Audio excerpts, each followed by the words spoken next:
I'm really happy to go play this gig because we were exhausted after 2 months straight on the road, but Yeah. we also didn't get enough. So we want to get some more licks in. Hi, how are you, Steven? I'm great. We just got off tour. We did 2 months. It was our first time touring in 3+ years, like proper, like big old tour. Yeah. And we didn't get enough of it. We're super pumped about it. We can't believe it's this Friday night. You're headlining on the beach, on the stage that's on the sand. And it's like a surf contest. I'm going to bring my board. Yes. I want to get to the concert, but I have to thank you for a few things first. Okay. Because the last time you guys were in Richmond was for Screamers. Yeah. Screamer at the National. And that was a killer show before the world kind of changed there. But yeah. I loved Screamer. I thought it was awesome. Thanks for saying that. Did you guys love playing that song live? Will we hear that this Friday? Probably not, but we did do it at PNC and it was pretty banging then, I have to say. But that's because Alexis Krauss joined us and she duetted on the track with us. From Sleigh Bells. We love her too. Bells. Yeah. So it was great to do it together with her, but we played it that whole tour. And on this tour, we wanted to do songs that were more heavy from the current album, which is Our Band Apart. Yeah. So we played more songs like that. And then we did a few songs from Screamer, but it was kind of a retrospective set list as best we could. It's very hard to put 25 years of a band into a 2-hour set, but we gave it a whack. Cheers on 7 studio albums in 25 years, by the way. That's so cool. It's got to feel amazing, right? Well, we got another one that we're working on right now, and we did an unplugged, and I think we're going to do another unplugged. We actually found that we enjoy just getting another crack at our songs, all like, Ren Fair kind of backpacker vibe. I really liked Our Band Apart, and I listened to it. If you can believe it, it's almost a year old. I know. I'm shaking my head like, don't it go by in a flash? Oh, right, yeah. Right. But I was checking it out again last night, and I forgot how much I really loved Silver Lake Neophyte and Funeral Singers. Loved. Yeah, my favorite on the record is Dust Storm, but I'm glad you like Silver Lake Neophyte because can I just tell you the story of it? You can. I love the line, everyone wants to be seen and you can't grow in the dark. That's like my favorite lyric on the album, especially what you're talking about in the song. It was like in the first days of that pandemic, I think people forget how just freaked out we all were. And we couldn't get information. People were scared. Like I remember I went to Whole Foods and I came back from Whole Foods and I took off all my clothes because I was just like, they just must be teeming with COVID at the store, and which was totally not true, but I was just, tripping like everybody else.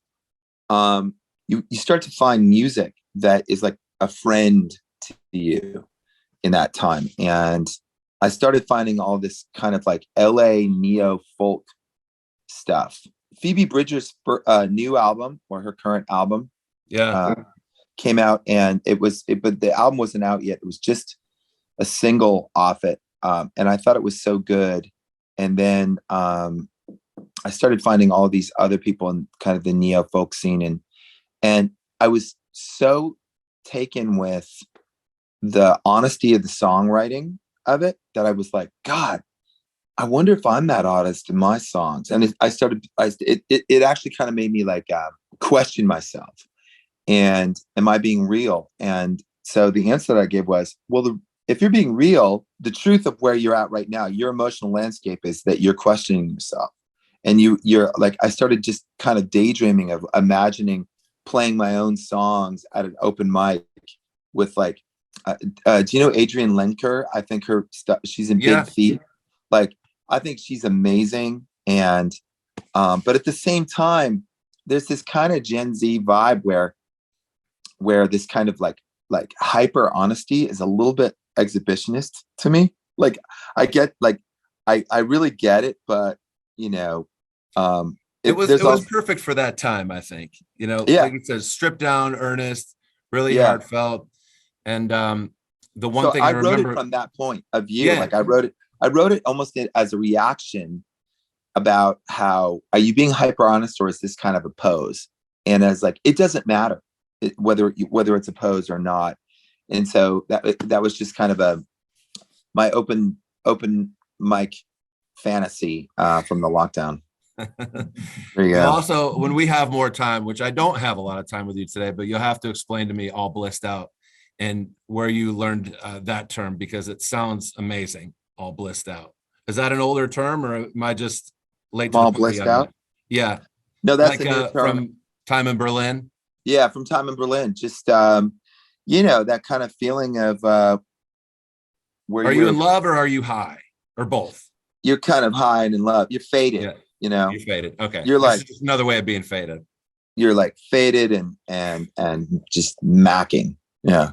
I was reading up on you guys, and I had to go track down a quote from an interview you did when you were on Summer Gods with Adam Lazaro, and you guys were talking about, I think the context was set lists or just making records and staying on a schedule.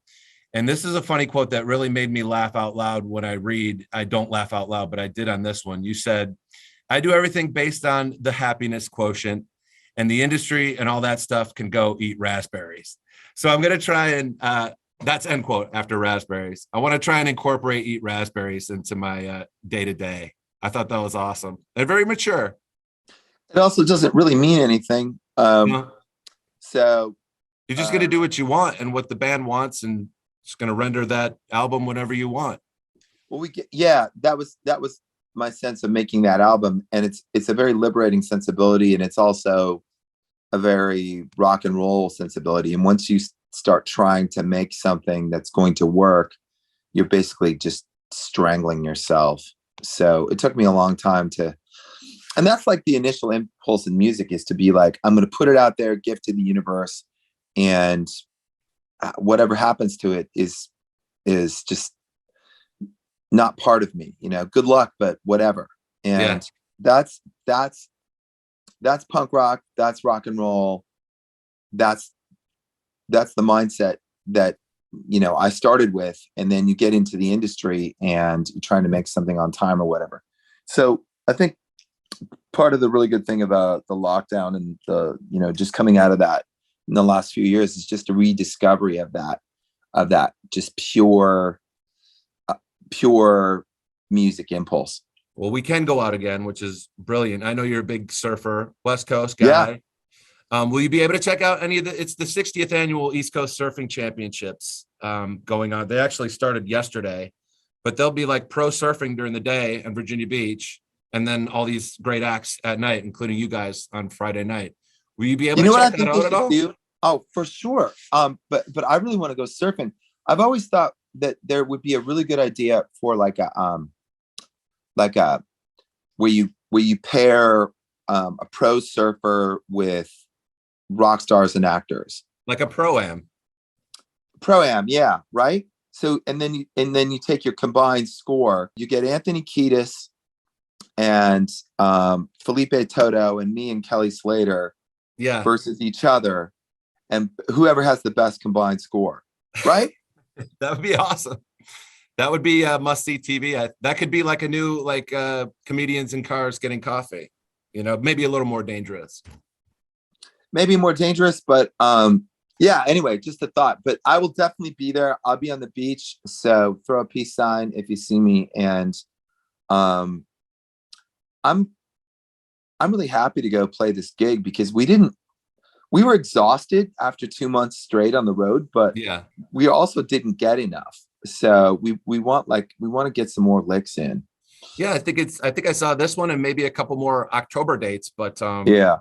We can't wait to see you guys. Our Band Apart is the newish album. It'll be a year old next month. Get that. Check out Third Eye Blind this Friday night, August 26th.